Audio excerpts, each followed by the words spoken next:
In the high mountain streams of China, the tributaries of the Pearl, Yellow and Yangtze rivers are home to a true giant of the natural world. Clear, cool, fast-running water provides the perfect habitat for the largest amphibian on the planet. This evolutionary distinct creature that can grow over 1.5 meters in length. But now this giant sits on the edge of extinction. The Chinese giant salamander.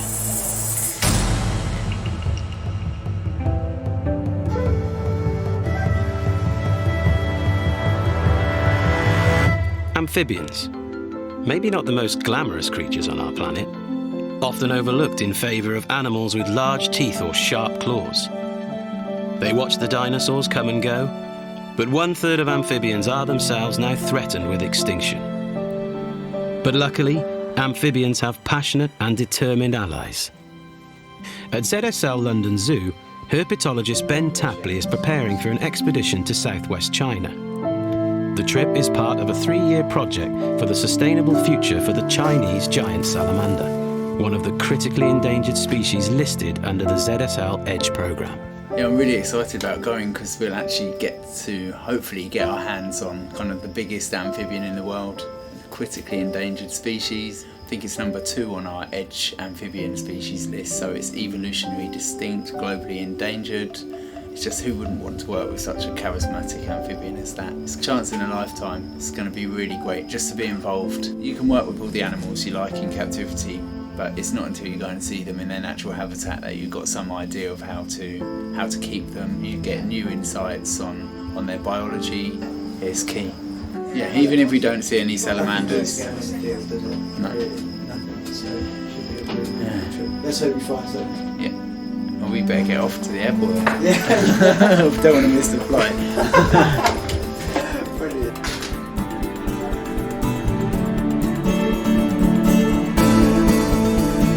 With all the preparations in place, Ben and the UK team head for China, the home of the endangered Chinese giant salamander. But it will take 3 flights and 2 days' travel to get to the remote survey site in southwest China. On arrival in the city of Guiyang, the UK team finally meets up with their Chinese colleagues. However, the 3rd and final flight awaits to take the team to the far edge of Guizhou province.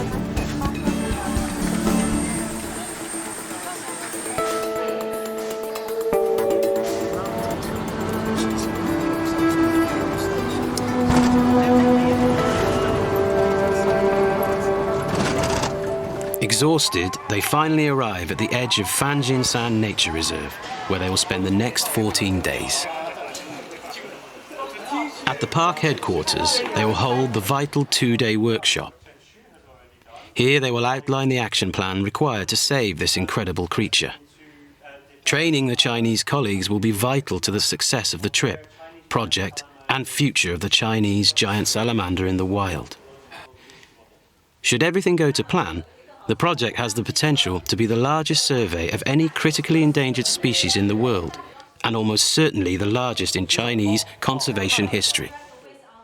So that was conservation in action. It was fantastic, and just now we've got to make sure it happens. So we're just going out to get some final last-minute supplies for the field surveys. We're also going to check out the wet market, so we've got some idea of the amphibians and fish that might be collected from the reserve, and maybe some other species such as turtles. So just have a look around, get as much information as we can before we actually go to the field site. The team will be working hard to source everything they need for the surveys. Time in the field is vital, therefore time here is limited. However, the team do find time for a trip to the local wet market. It's a soft shell.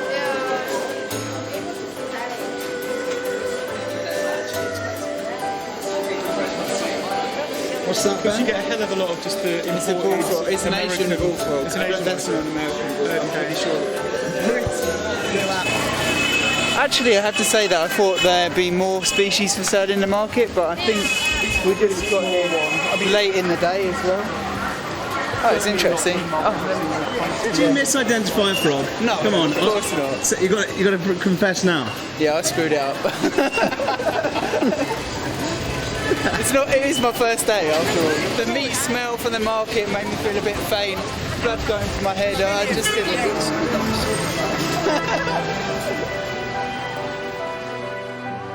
With preparations now over, they can finally begin work in the field. Following them is one of the first Western cameras to have ever filmed in the beautiful Fanjinsan National Nature Reserve. I think the place is fantastic after driving through kind of hours and hours of urban kind of sprawl and then getting to like a gem of a forest patch like this. It's just, yeah, I didn't actually think it was going to happen for a while back there. I thought it was all going to be concrete. The 3 flights, I would have been a bit disappointed. It is also the first opportunity for Professor Sumio Okada, Japanese giant salamander expert, to take a look at the habitat. Here, there are some giant salamander. In the small areas Yeah. that many rabbit and the juvenile.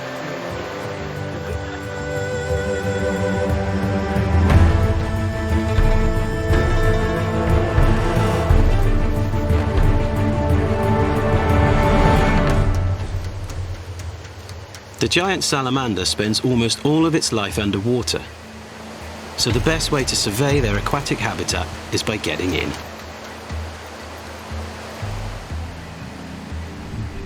First impressions are promising and typical of giant salamander habitat.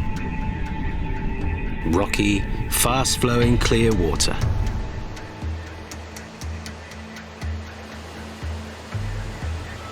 The first salamander traps are set. Because there's some nice habitat in there. There's really nice crevices. Yeah.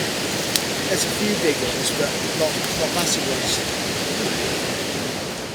You know what we should bring with us? Is a flask with some hot drinks. Mate, I'm alright. I'm freezing. Peed in the wetsuit, that helps. I didn't really, of course. No one ever does. No one pees in a wetsuit. I certainly did. Get that off! With the team is ZSL Edge fellow Liu Jingsai. He, along with the other Chinese colleagues, must acquire the essential skills for Chinese giant salamander field surveys. Because if these get full up with water... However, there will be a few barriers for them to overcome. Yeah, I think we definitely need some swimming lessons as well. I didn't anticipate that these guys couldn't really swim.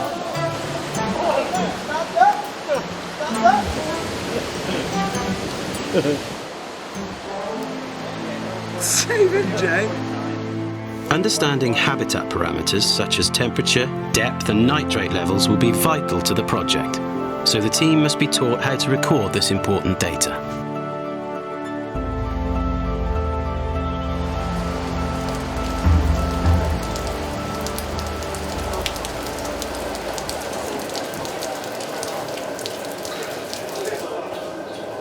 After a night of heavy rain, breakfast is the perfect opportunity for the team to discuss the habitat and their first thoughts before heading off to check the traps they set the previous day.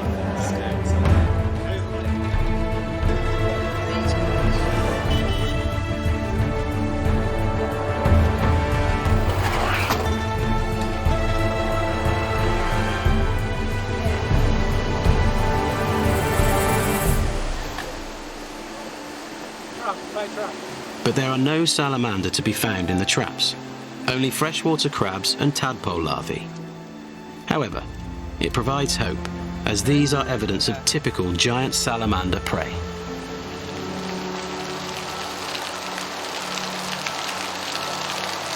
The rain continues to fall heavily on the team, hampering access to the treacherously swollen rivers. But for amphibians on land, these conditions are pure paradise.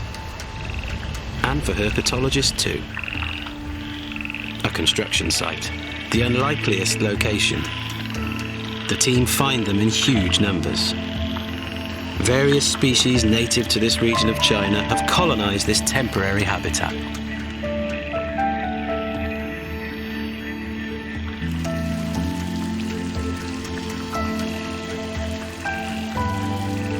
Yes, it's Nigua maculata, yes. You have this species in Japan. This provides the perfect opportunity to demonstrate the genetic and disease swabbing protocols for amphibian species. Beautiful frog. Yeah. I want to get some shots. You found this species in UK? One person is touching the frog, one person is clean and taking the swabs. So this is removing cells from inside of the mouth. Understanding the genetics and health of wild Chinese giant salamanders is vital for their protection, conservation, and future reintroduction into the wild.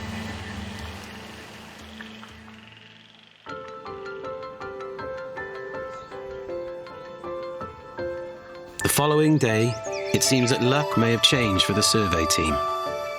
Thunderstorms and rain have passed. In its place, beautiful, clear blue skies above Mount Fanjinsan.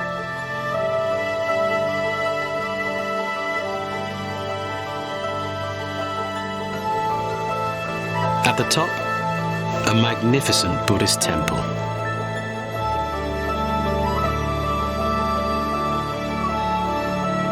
Yet it is the view from this temple that is most spectacular, revealing the vast scale and beauty of this incredible location.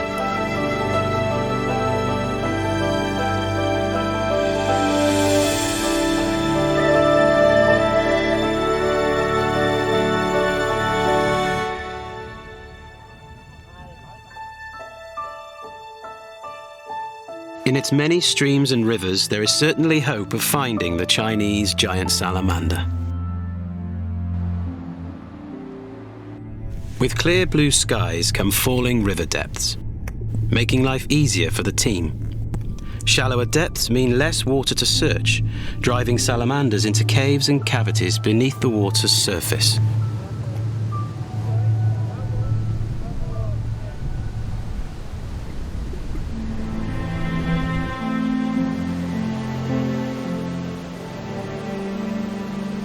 Unexpectedly, the driver then reveals his favourite salamander fishing spot. Why did they catch salamanders? To eat? Yeah. Yeah? 那你们是过来吃了吗？哈。我们要吃了没？买哦，to eat and to sell. Does it taste good? 好吃不？好吃， Yeah? Yes. And what does it taste like? What does it taste like? Fish? It tastes like fish or chicken? 像鱼嘛，好吃像鸡啊。那比鸡比鱼都好吃。Better.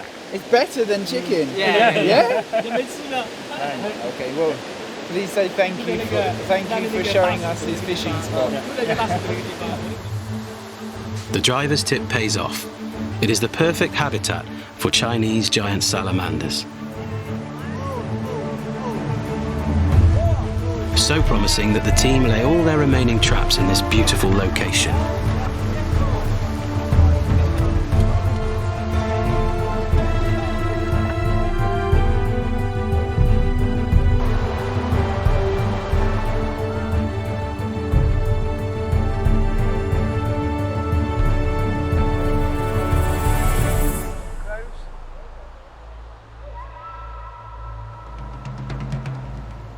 The following morning, it's time to check the traps.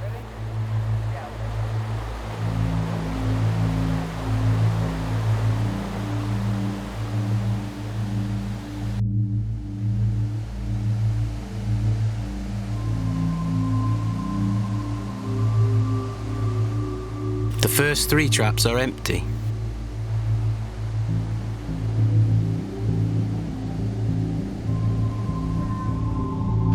Not the start the team were hoping for.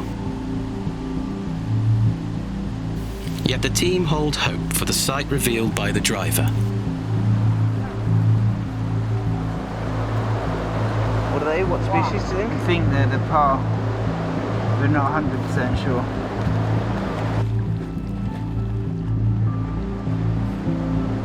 However, the hopes and smiles are dashed as they find traces of poaching, the single greatest threat to wild Chinese giant salamanders.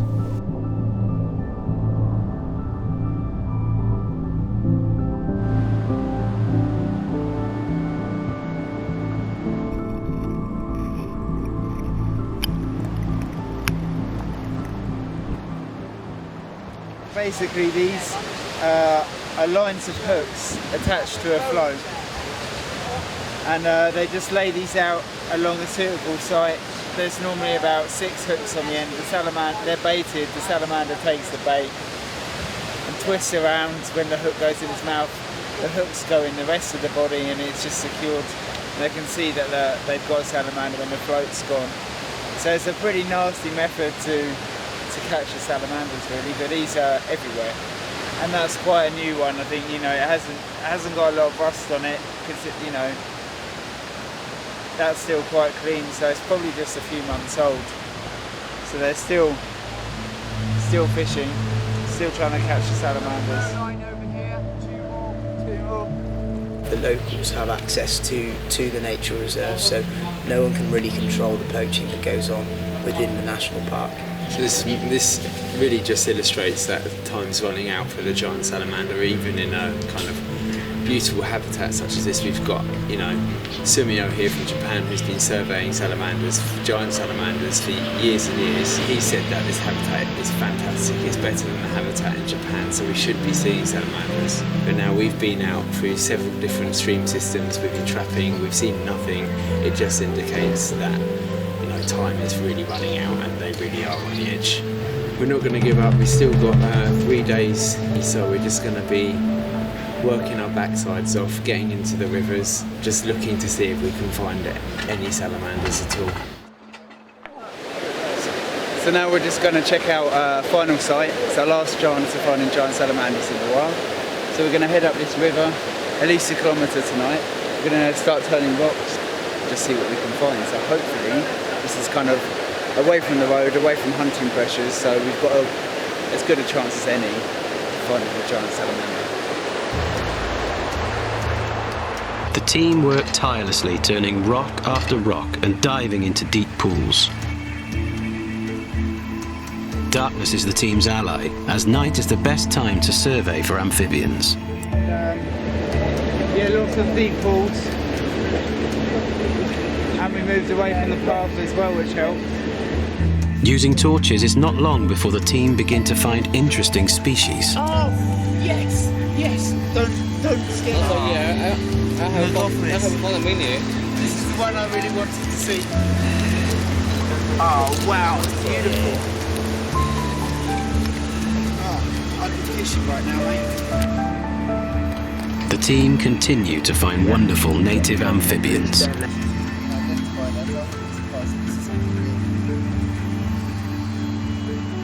The team then finds something they weren't expecting.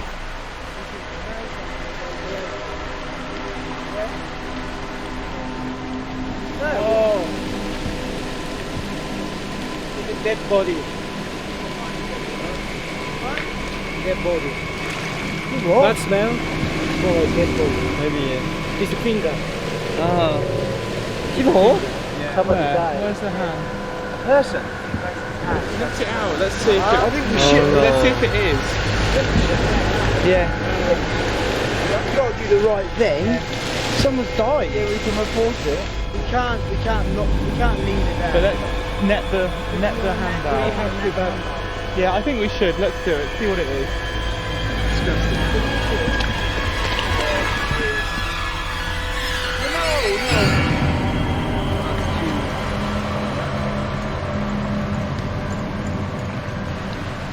Oh, a pig. No, not a pig. No people. No people. Monkey. Is it? Is it actually? Is it actually? It's a monkey. Yeah, It's a monkey. maybe it's monkey. Yeah.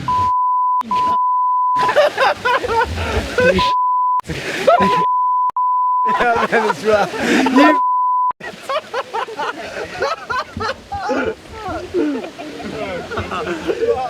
It's still not funny either way, but no. To their relief, the grim finding reveals to be a monkey's paw.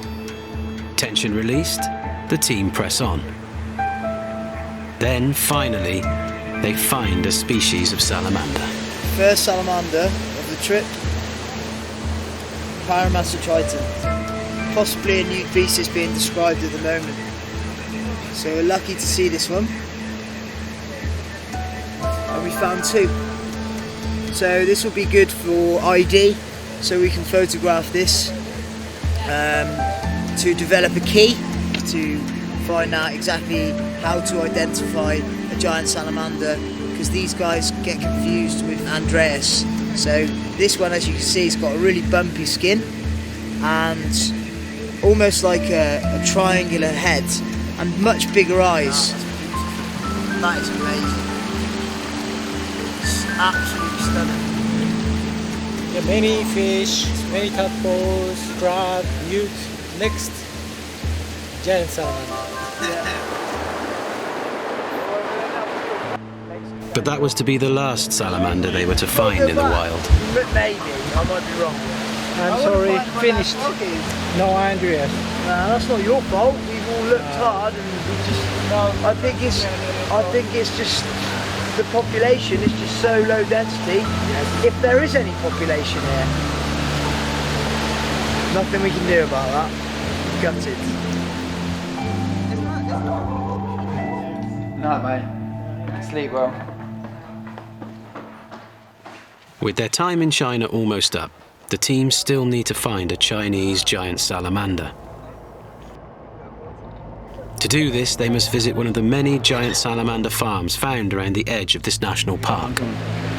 So at least we finally got a chance to get our hands on the salamander after the hours and hours we spent trapping and slogging up the rivers at night. We've gone from working in the edge of the park here to the outskirts where we should be able to see them in a farm, which is a bit sad, but at least we get to see them.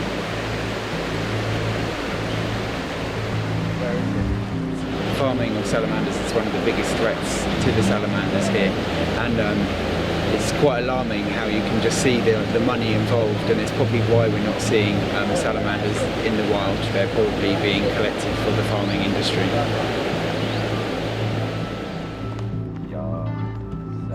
Finally, on a small-scale farm, they get to see the Chinese giant salamander.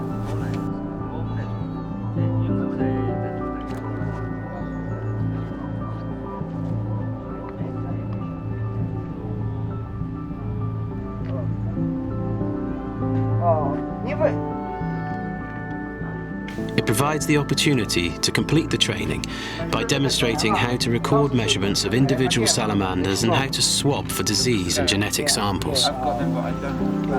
It's about 12 inches. Smaller one. Small one, yeah. However, these are only juveniles, and the team are eager to see the true giants of this species.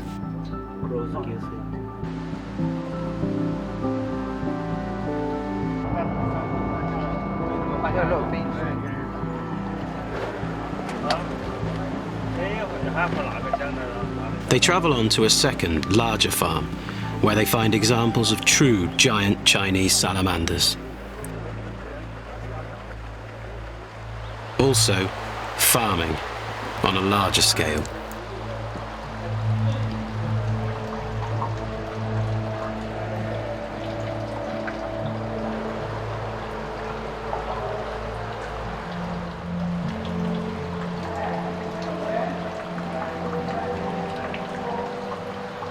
Not only do they see these giants, they see them in alarming numbers.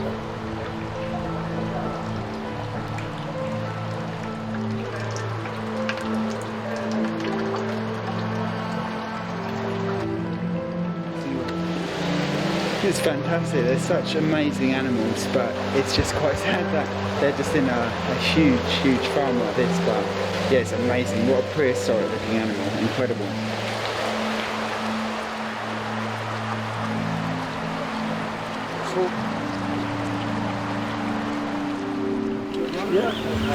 Yeah, I mean, I knew they were big, but I'd never seen an amphibian that size, and kind of, yeah, just a bit overwhelming really, and just that they have so many there's probably more animals in there than there is in the river systems that we were surveying, and that's quite a hard reality to swallow really, but yeah, it is still cool to see them.